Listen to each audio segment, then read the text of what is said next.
Olá, nós estamos aqui no curso de Direito Eleitoral, eu sou o professor Clodomiro Banvart. Nesta aula eu quero tratar com vocês o tema de sistemas eleitorais. Esse tema é muito importante porque ele vai especificar as regras do jogo eleitoral, permitindo que a maioria exerça o mandato, mas sem ferir o direito das minorias. Então, na verdade, o que nós precisamos avaliar dentro dos vários sistemas eleitorais é justamente essa tentativa de equilíbrio entre maioria e minoria. Não significa que o caráter majoritário, que permite a maioria exercer o mandato, ela tenha todo o direito, tenha uma liberdade totalmente limitada, inclusive desprezando direitos de minorias. Então, no fundo, os sistemas eleitorais, eles acabam refletindo e pensando a relação entre a soberania popular, que se dá com o caráter majoritário, o caráter da maioria, mas sem desprezar os direitos humanos, sem desprezar os direitos fundamentais que resguardam o caráter protetivo dos indivíduos e, sobretudo, das minorias. Então, os sistemas eleitorais acabam por fazer essa relação, essa vinculação, criando regras em que, dentro do sistema representativo, nós tenhamos também um espaço às minorias, não só à maioria, mas que também a regra do jogo eleitoral permita que essas minorias elas sejam representadas dentro do jogo eleitoral. Ok? Então, o sistema eleitoral, se você olhar aqui na nossa tela, é essa discussão que perpassa a consagração dos direitos de maiorias e dos direitos das minorias. Portanto, como disse, trabalha com a relação entre soberania popular e direitos humanos. Dentro do sistema eleitoral, nós temos todos os critérios que são dados para a especificação das regras do jogo eleitoral. Lembrando que estas regras têm que estar dentro dessa baliza, equilibrando a relação entre soberania popular e direitos humanos. Quais são, professor, os sistemas eleitorais que nós possuímos aqui no Brasil? Aqui no Brasil, nós temos o sistema majoritário e também o sistema proporcional. No entanto, nós temos outros dois modelos. O sistema distrital, ele não funciona, ele não é previsto na nossa legislação, e o sistema misto, sobretudo no modelo alemão. Então, para nós, aqui no Brasil, nós temos os dois primeiros, o sistema majoritário e o sistema proporcional. Vamos tentar entender o sistema majoritário. Olha que interessante, o sistema majoritário vence o candidato mais votado. Então, o candidato que obteve mais votos na eleição, ele é eleito. E aqui nós temos uma questão interessante, dentro do sistema majoritário, que eu gostaria de chamar a sua atenção, que é a diferenciação entre maioria relativa e maioria absoluta. Professor, como que ocorre essa diferença?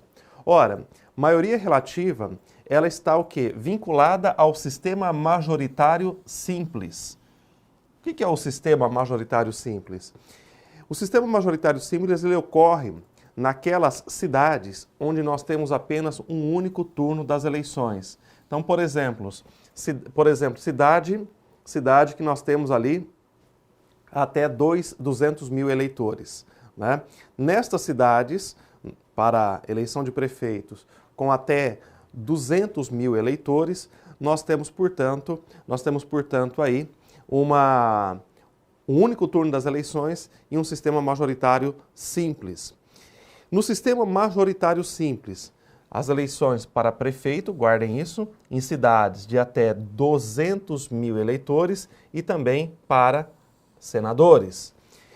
Na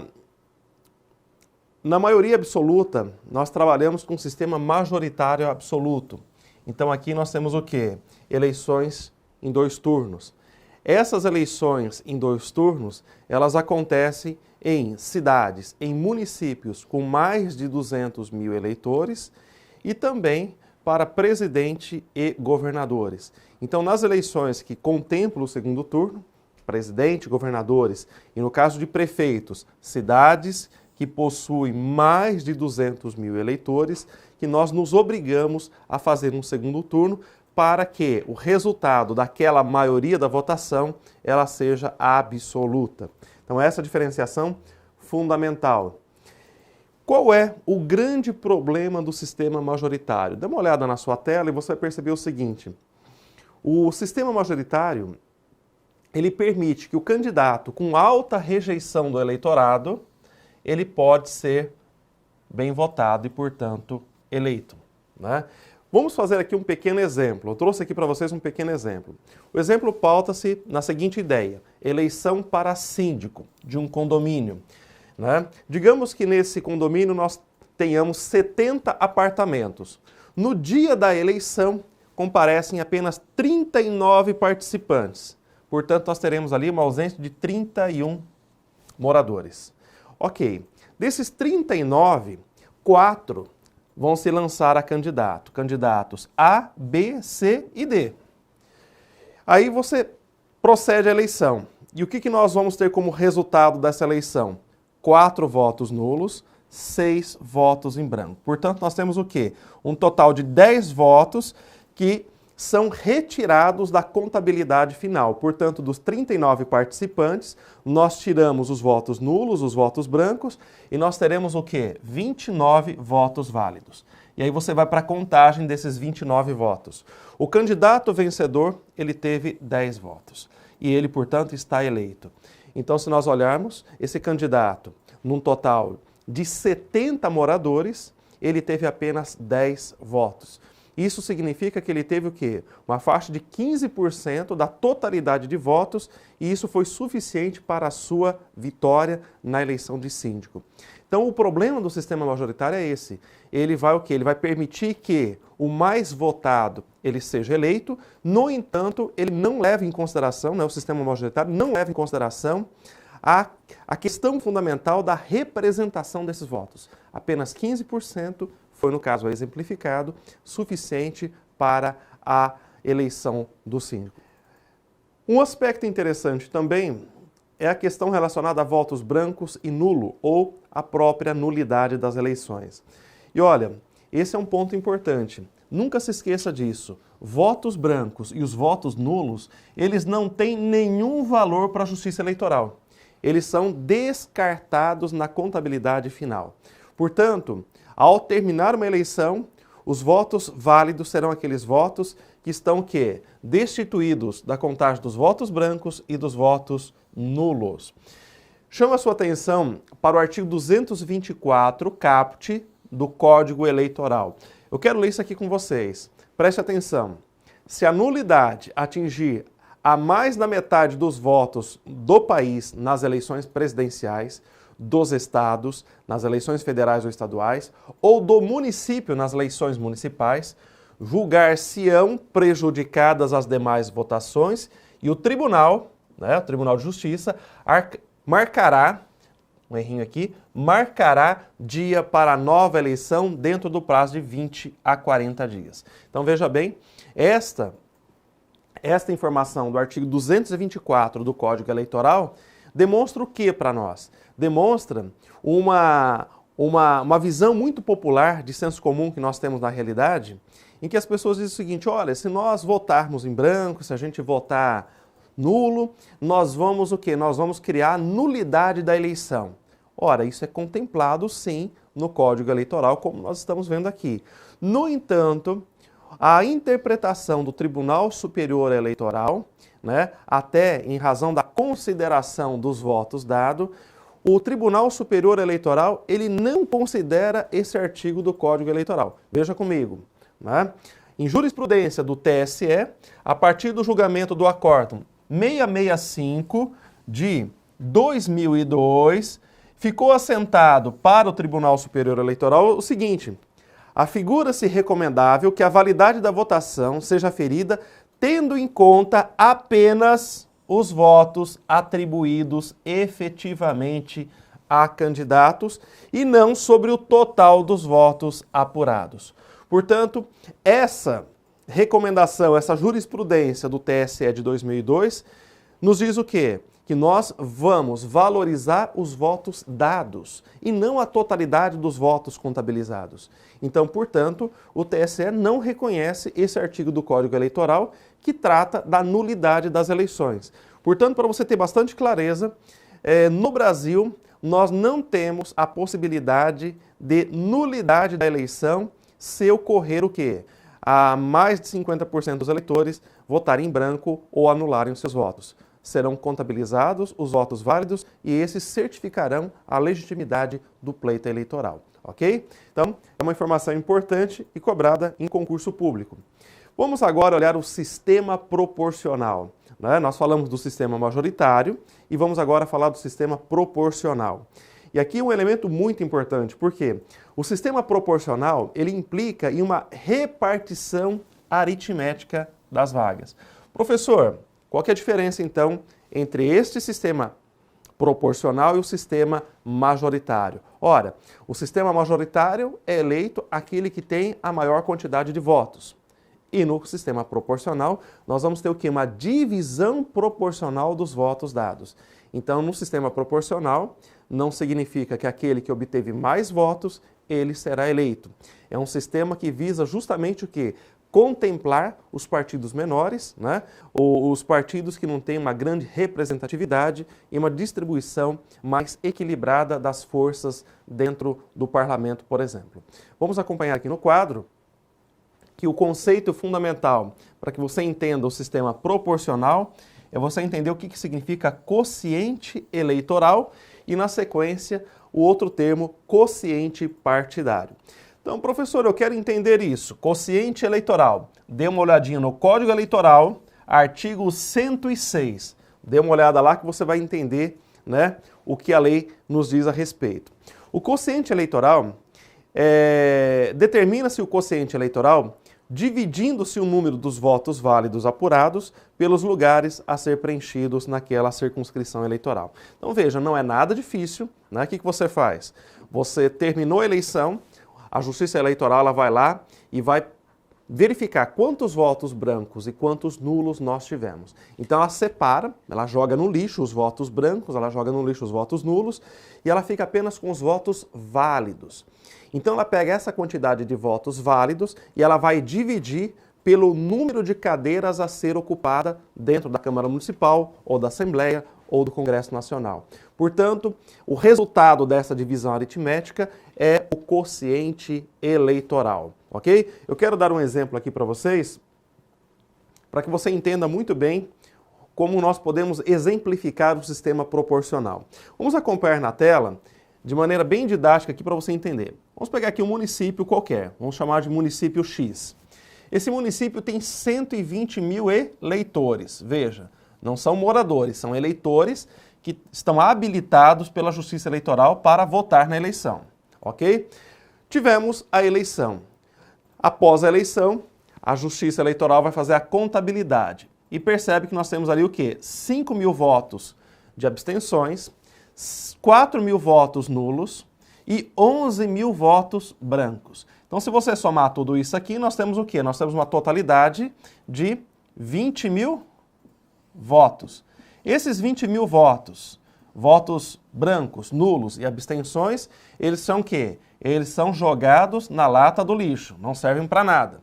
Ora, sobraram então um total de votos válidos, e isso que interessa à Justiça Eleitoral, sobraram 100 mil votos válidos, ok? Dentro desse município nós temos o quê? 10 vagas na Câmara Municipal, olha bem, qual a quantidade de vagas? 10 vagas. Então, como que nós vamos descobrir o quociente eleitoral? Nós vamos simplesmente, né, fazer uma divisão de 100 mil dividido por 10. Então, a Justiça Eleitoral ela vai encontrar o quociente eleitoral. Qual é o quociente eleitoral? O quociente é de 10 mil votos. O que significa isso? Que os partidos ou o candidato ele deve atingir 10 mil votos para ocupar uma cadeira na Câmara Municipal. Então, continuando aqui com o nosso exemplo, vamos tomar em consideração 3 partidos. O partido A, o partido B e o partido C. Na eleição proporcional, e aqui é um aspecto interessante, na eleição proporcional, nós votamos no candidato ou no partido. Então, você tem aquela opção de no dia de votar, você vota no nome do candidato ou você vota simplesmente no número do partido que vai, né, que vai direto para o partido. Então, o partido ele vai contabilizar o quê? Todos os votos dados ao candidato, mas também os votos dados na legenda, no número do partido, ok? Então, voltando aqui na tela, já descobrimos que o quociente eleitoral é de 10 mil votos. E aí você tem o partido A que, somando todos os candidatos que ele teve, ele alcançou 45 mil votos. Partido B, 34 mil votos. E o partido C, 19 mil votos. Então, olha bem, dentro dessa contabilidade, nós vamos agora chegar ao quociente partidário. Outro termo importante, que está vinculado ao quociente eleitoral. O que é o quociente partidário, professor? O quociente partidário, vamos fazer aqui com o partido A. O partido A fez 45 mil votos, não foi isso? Então ele vai pegar os 45 mil votos que ele conseguiu e ele vai dividir por 10 mil votos, que é o número do quociente eleitoral. Olha aqui, 45 dividido por 10. Logo, ele vai ter direito a 4,5 vagas na Câmara Municipal, né? Então, na verdade, como você não pode ter metade de um vereador na Câmara, né, em regra você vai ter o quê? 4 vagas dentro da Câmara Municipal destinada ao partido A, não é? Então, o partido ele vai pegar a lista dos seus candidatos, ele vai verificar quais são os candidatos os candidatos mais bem votados, e aqueles candidatos, né, os 4 primeiros, os 4 mais bem votados, eles, portanto, irão preencher essas 4 vagas destinadas ao partido A na Câmara Municipal. Então veja, o sistema proporcional, ele não é feito sem esses 2 conceitos fundamentais, quociente eleitoral e o quociente partidário. Essa é a regrinha pela qual a Justiça Eleitoral chega ao número exato da distribuição de vagas. Só que quando você olha na tela, você fala, professor, mas o partido A ele teve direito a 4,5. Não teve uma sobra aqui? Na medida que ele não pode colocar meio vereador, sobrou metade, não sobrou? Exatamente. Então vai sobrar, vai ter sobra nessa divisão, e aí a Justiça Eleitoral ela vai ter que fazer um outro cálculo, que é o cálculo de sobra, né? E esse cálculo de sobra, ele tem uma regrinha muito interessante. E você vai perceber agora por que o sistema proporcional ele vai beneficiar os partidos menos votados. Veja aqui, ó, o partido A ele teve 45 mil votos, o B 34 e o partido C 19 mil votos, ok? Então, pega ali, ó, 45 mil votos. Qual que é a regra? A regra da Justiça Eleitoral é o seguinte, você pega o total de votos e você vai dividir pelo número de vagas que você obteve, o partido A obteve 4 vagas, acrescentando mais 1. Então você vai pegar 45 dividido por 5. O resultado, 9 mil. Ok? O partido B, que teve 34 mil votos, ele vai fazer a mesma regra. Ele vai pegar a divisão de 3 vagas mais 1. Portanto, ele teve 3 vagas, ele vai acrescentar 1. 34 dividido por 4, 8.500. O partido C teve 19 mil votos, né? Portanto, o partido só fez uma vaga. Então, ele vai pegar uma vaga, acrescenta mais 1, ele vai ter que dividir o total de votos por 2. Logo, ele vai ter um total de 9.500. Então, na sobra de vagas, o partido C, ele fez o quê? Ele fez um número maior do que o partido A e o partido B. Logo, na primeira sobra de vagas, quem vai preencher será o partido C. Logo, o partido C, na sobra de vagas, ele vai alcançar uma segunda vaga, né? Ele tinha uma, ele vai conseguir agora uma segunda vaga. Se você fizer novamente o cálculo, você vai encontrar a segunda vaga remanescente com maior número no partido A. Ó, então, o partido A tinha 4 vagas, vai para 5. E na terceira vez que você aplicar essa regra, a vaga vai para o partido B. Então isso vai o quê? Vai ocorrendo até o final e isso mostra o quê? Uma distribuição proporcional das vagas remanescentes. Olha que interessante, isso que É isso que produz, é isso que nos ajuda a entender o que eu falei no começo da aula. O sistema proporcional, ele vai fazendo um equilíbrio de representação dentro do parlamento, dentro do aspecto legislativo, permitindo que partidos que não teve uma votação muito expressiva, ele pode sim ter uma quantidade maior de vagas nesse processo de uma distribuição proporcional, ok? Espero que tenha ficado claro, porque esse é um ponto muito delicado na justiça eleitoral, muito se fala e pouco se entende, e também muito cobrado em concurso público.